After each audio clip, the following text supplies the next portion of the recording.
ترمذی شریف کی حدیث مبارکہ ہے، حضور نبی رحمت شفیع امت صلی اللہ تعالیٰ علیہ وسلم ارشاد فرماتے ہیں، الرجل علی دین خلیلہ، بندہ اپنے دوست کے دین کے اوپر ہوتا ہے، یعنی جو دوست کا دین ہے بندے کا بھی وہی دین ہے۔ فرمایا فَلْيَنظُرْ أَحَدُكُمْ مَنْ يُخَالِلْ، تم میں سے ہر کوئی دیکھ لے وہ کس کے ساتھ دوستی لگا رہا ہے۔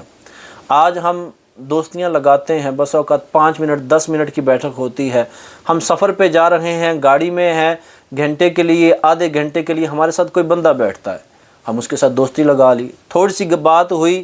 گپ شپ لگائی، نمبر ایکسچینج کیا، دوستی لگ گئی۔ ہم یہ دیکھتے ہی نہیں ہیں وہ جس کے ساتھ میں دوستی لگا رہا ہوں وہ بندہ ہے کیسا، کیا وہ عاشق رسول ہے، کیا وہ اللہ کے اوپر ایمان لانے والا ہے، مسلم ہے کہ نہیں ہے، کیا اس کے عقائد درست ہیں، کیا وہ بندہ نیک صحبت والا بھی ہے کہ نہیں ہے۔ کہیں ایسا تو نہیں کہ اس کے ساتھ اگر دوستی لگاؤں تو میرا اپنا دین برباد تو نہیں ہو جائے گا،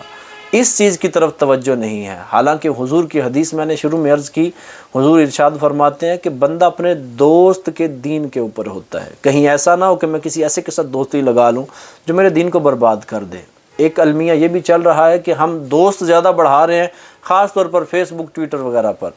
وہاں پر ہم ہر ایک کو فرینڈ ریکویسٹ سینڈ کی، جس نے مجھے سینڈ کی میں نے اس کی ایکسیپٹ کر لی۔ میں نے یہ نہیں دیکھا کہ جس کے ساتھ میں دوستی لگا رہا ہوں وہ ہے بھی کون، کہیں ایسا تو نہیں کہ وہ ایسا ہو جو مرتد ہو، دین اسلام سے پھر چکا ہو، کہیں ایسا تو نہیں وہ بد مذہب ہو جس کے ساتھ دوستی لگانے سے میرا اپنا دین خراب ہو جائے۔ اگر ایسا ہے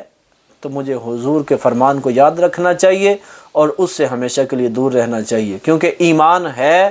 تو سب کچھ ہے، اگر ایمان نہیں تو پھر کچھ بھی نہیں۔